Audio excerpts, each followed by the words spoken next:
Hi everyone, today I want to show you my houseplants. But first, let's briefly address the elephant in the room. Nope, not you, tiny stone elephant. I'm talking about the fact that this isn't a video about photography. If you're new here and just looking for the plants, you can hit the chapter button below and jump there. For subscribers though, I've decided at least to try keeping things on one channel and make this more of a personality than a subject channel. If you want to really hear all of my thoughts about that, I made a post about it on my blog, blog.emmettbudd.com. The link's in the description. The sort of TLDR, though, is that I know from my YouTube analytics that a lot of people subscribe to this channel for very specific photography content, particularly my videos about how to use the Nikon Z6 II. But I haven't been making those types of videos for a long time now. If I wanted to build this into a career, I would focus on making those. But since I have a successful career and this comes out of my free time, I really want to make things that are fun for me. If I made a new channel for other subjects, I think that this channel would just sit dormant most of the time, which doesn't really add any value for anyone, and I would have to be switching accounts and trying to find new subscribers for that new channel. I recognize that some of you won't be interested in other aspects of my life, and I won't be offended if you unsubscribe, and I hope that you're not offended if I branch out the channel. Hopefully, though, some of you will enjoy seeing the other things that I'm excited about, enjoy the authenticity of those videos that are more focused on my interests, and enjoy the art of the videos that I'm hoping to make. All right, speaking of stuff that I am excited about, let's take a look at my houseplants. So this is going to be a houseplant tour video, meaning I'm just going to go through my plants relatively quickly and show you what I have. In the future, I'll do some plant care videos, but an overview seems like a good place to start. I'm not going to talk about all of these either. A lot of them I'm just going to show some clips of and give you their name on the screen because I currently have, I think, around 25 houseplants and I don't want this video to take forever. So let's get started. Like I said, the names will be on the screen and I'll talk a bit about some of my favorites.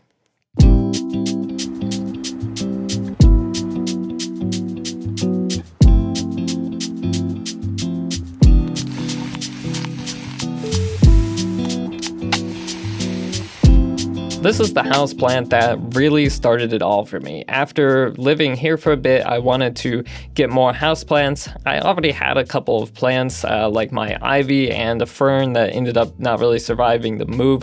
So this wasn't my first houseplant at all, but I went to the greenhouse and picked up like 5 plants, including this one.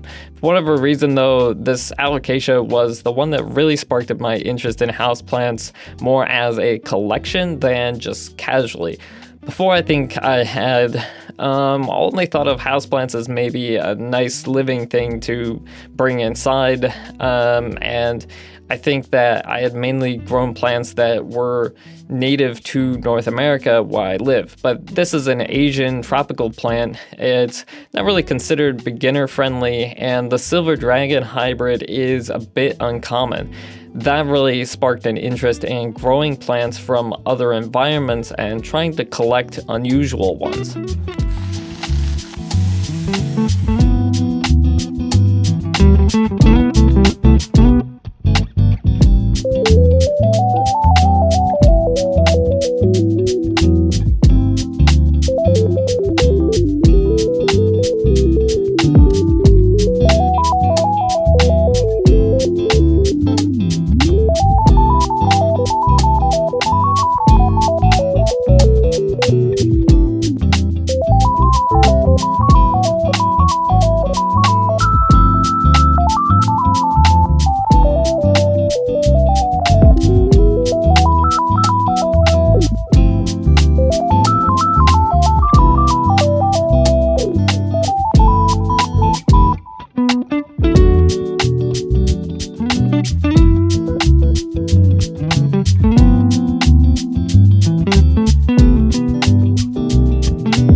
Another alocasia I have, I'm not 100% sure, but I think this is an Alocasia Polly, but it wasn't labeled from the nursery I got it from.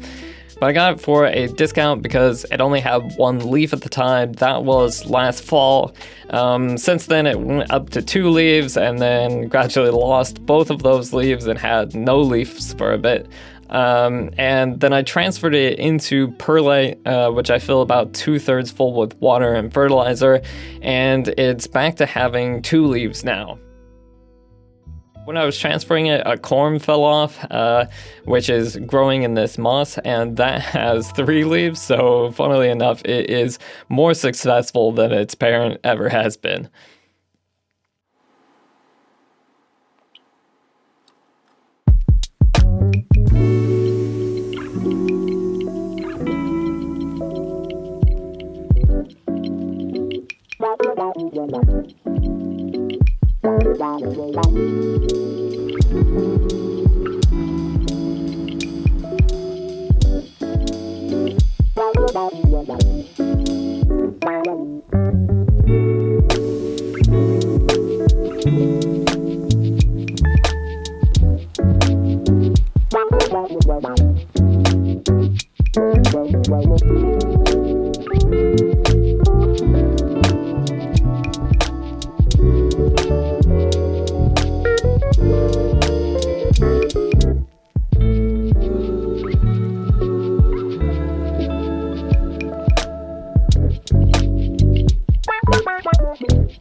These Polkadot plants are just sadness in a pot, honestly.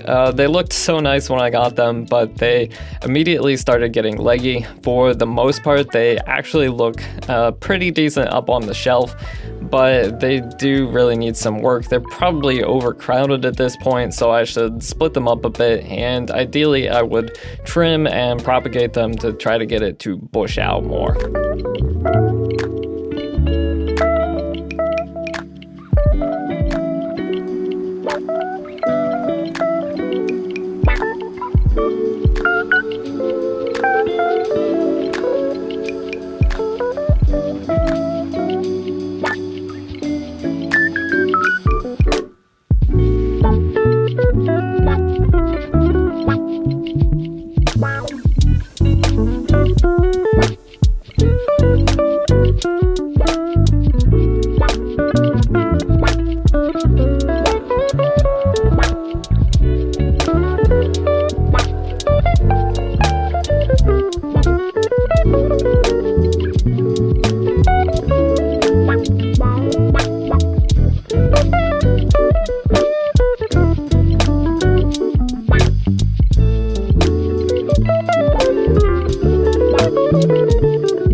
This plant I am certain needs repotted too, but it's been growing totally happily in this tiny little pot that it came in for several months now, and it just keeps on putting out new leaves.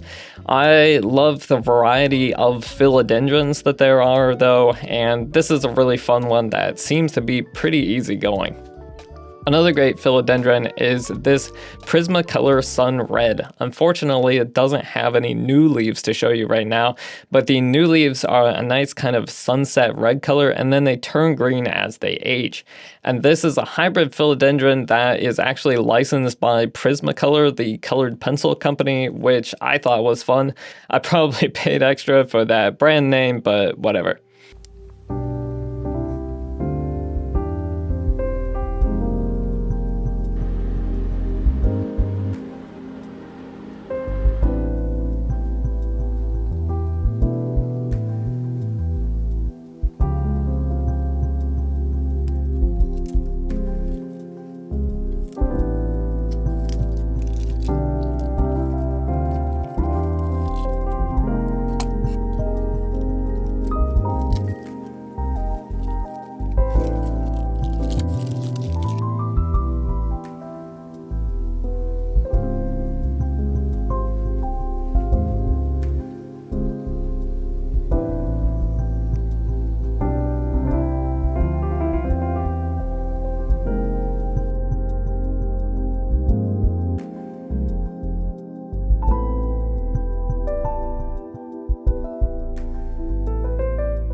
Okay, this plant, I know it looks kind of dead, and that's because it was totally dead like a week ago. So I went out of town over a weekend, and then I got back and I wasn't feeling great for a couple days. So it went 4, maybe 5 days without water, when it likes to be watered every day.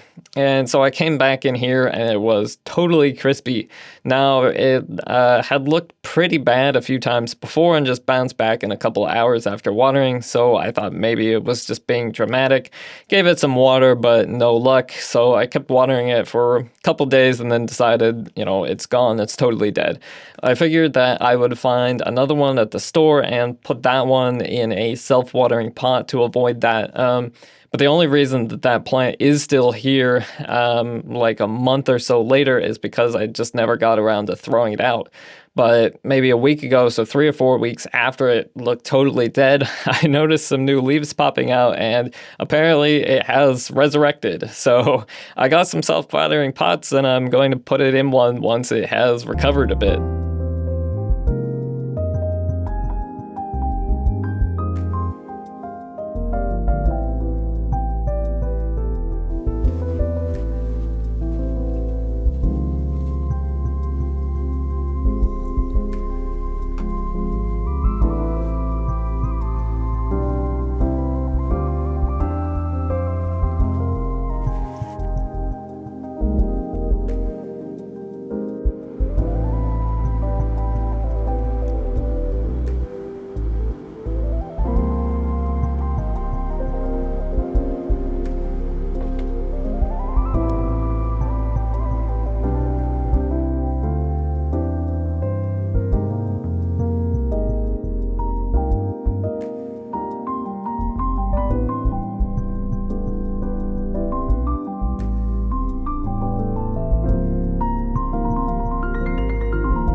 This is a very fun plant. It gets little white flowers periodically, and these leaves are patterned in a way that reminds me of like reptile scales, and they are textured as well.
I have a love-hate relationship with this one. I absolutely love the color of it. The whole plant looks like a pink flower, which is so cool. However, I hate the way that it grows. It's super leggy and out of control, and its leaves are very prone to burning if you get water on them, so it's just really hard to keep it looking fresh and nice. I think I should be only bottom watering it, and I might be able to propagate new pieces of it, so I could probably do better with it. But while it's beautiful, it's not as easy to grow as most of my other plants are.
I have two Calathea here that are both looking very unhealthy. They were off to a bad start because they didn't look healthy when I got them, but they really have not improved at all. I did see recently that some people have had luck putting these types of plants in a semi-hydro setup, so I might research that more and give it a try.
I hope that you enjoyed this introductory tour of my houseplants. As you may have noticed, I have a lot of plants that need some work done, like repotting and some other things, so there are probably some plant chore videos to be made in the future, which, like this video, I want to keep an artistic style on so that you can hopefully enjoy the atmosphere of it, whether or not you are a houseplant enthusiast. Until then, like, comment, subscribe, and I will see you in the next one.